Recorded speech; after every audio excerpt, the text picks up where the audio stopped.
আসসালামু আলাইকুম দর্শকবৃন্দু, আশা করি আপনারা সকলেই ভালো আছেন। আমি জ্যোতিষ রাজ দয়াল দেলোয়ার চিস্তি আজ আপনাদের সামনে উপস্থিত হলাম দর্শনের রহমত তাজমহল জেমস ওয়াল পক্ষ থেকে।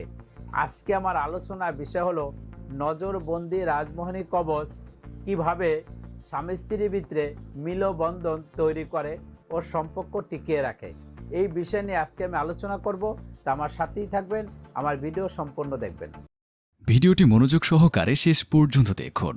আর এমনই সব রাশি রত্নপাথরের নিয়মিত তথ্য পেতে আমাদের চ্যানেলটি এখনই সাবস্ক্রাইব করুন ও পাশে থাকা বেল আইকনটিতে ক্লিক করুন। স্বামী স্ত্রীর মধ্যে মিলবন্ধন বা সম্পর্ক উন্নতি করার জন্য রাজমোহিনী কবচ ব্যবহার করা বিষয়টি ভারতীয় তান্ত্রিক ও জ্যোতিষশাস্ত্রে বহু প্রচলিত। এই কবচটি বিশেষত আকর্ষণ এবং পারস্পরিক প্রভাব সৃষ্টির জন্য ব্যবহৃত হয়। রাজমোহিনী কবচ স্বামী স্ত্রীর ভিতরে যেভাবে মিলবন্ধন তৈরি করতে পারে তার মধ্যে হলো প্রথমত হলো পারস্পরিক আকর্ষণ ও প্রেম বৃদ্ধি। রাজমোহিনী কবচে বিশেষ এক ধরনের শক্তি থাকে যাকে মোহিনী শক্তি বলা হয়। এর মানে হলো বিশেষ আকর্ষণ শক্তি। এই মোহিনী শক্তির ফলে স্বামী স্ত্রী একে অপরের প্রতি আরো বেশি আকৃষ্ট হন। প্রেমের গভীরতা বিশ্বাস করা হয় যে এই কবচের মধ্যে থাকা মোহিনী শক্তি সম্পর্কের মধ্যে থাকা শীতলতা দূর করে, পারস্পরিক প্রেম ও ভালোবাসা গভীরতা বৃদ্ধি করে। এরপর হলো ভুল বুঝাবুঝি ও বিবাদ দূর করে। মানসিক শান্তি রাজমোহিনী কবচ ধারণের ফলে ব্যক্তির মন শান্ত হয় এবং সম্পর্কের ক্ষেত্রে ইতিবাচক মনোভাব সৃষ্টি হয়।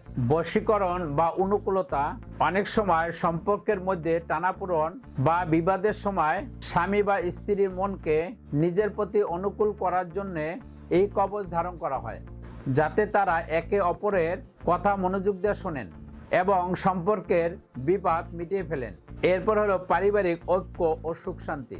যদি কখনো স্বামী স্ত্রীর মধ্যে তৃতীয় কোনো ব্যক্তি ঢোকার চেষ্টা করে এবং সম্পর্ক নষ্ট করার চেষ্টা করে, তবে এই কবচ ওই তৃতীয় ব্যক্তি বা বহিরাগত শক্তি থেকে সুরক্ষিত রাখে। এটি পারিবারিক জীবনে ঐক্য, স্থায়িত্ব এবং সামগ্রিক সুখ শান্তি ফিরিয়ে আনতে সাহায্য করে। এই কবচ ধারণে রয়েছে কিছু গুরুত্বপূর্ণ সতর্কতা। যেহেতু রাজমোহিনী কবচ একটি উচ্চ শক্তিশালী তান্ত্রিক উপকরণ, তাই এটি স্বামী স্ত্রী সম্পর্কের জন্য ব্যবহার করার সময় কিছু বিষয় অবশ্যই মেনে চলতে হবে। এই কবচ কখনো নিজের ইচ্ছা মতন তৈরি বা ধারণ করা উচিত নয়। অবশ্যই একজন দক্ষ জ্যোতিষী বা তান্ত্রিক গুরুর পরামর্শ নিতে হবে। দর্শকবৃন্দ, রাজমোহিনী কবচ স্বামী স্ত্রীর ভিতরে কিভাবে মিলবন্ধন তৈরি করে এই বিষয় নিয়ে সামান্য কিছু আলোচনা করলাম। পরবর্তীতে অন্য ভিডিও নিয়ে আপনাদের সামনে আসবো। সেই পর্যন্ত আপনারা সকলেই ভালো থাকেন, সুস্থ থাকেন। শুভ হোক আপনার ভাগ্য। তাহলে ভিউয়ার্স, কেমন লাগলো ভিডিওটি কমেন্টে জানাবেন। আর ভিডিওটি ভালো লাগলে লাইক বা শেয়ার করবেন। আর চ্যানেলে পরবর্তী ভিডিও পেতে হলে চ্যানেলটি অবশ্যই সাবস্ক্রাইব করুন। ভিডিওটি মনোযোগ সহকারে দেখার জন্য ধন্যবাদ। শুভ হোক আপনার ভাগ্য।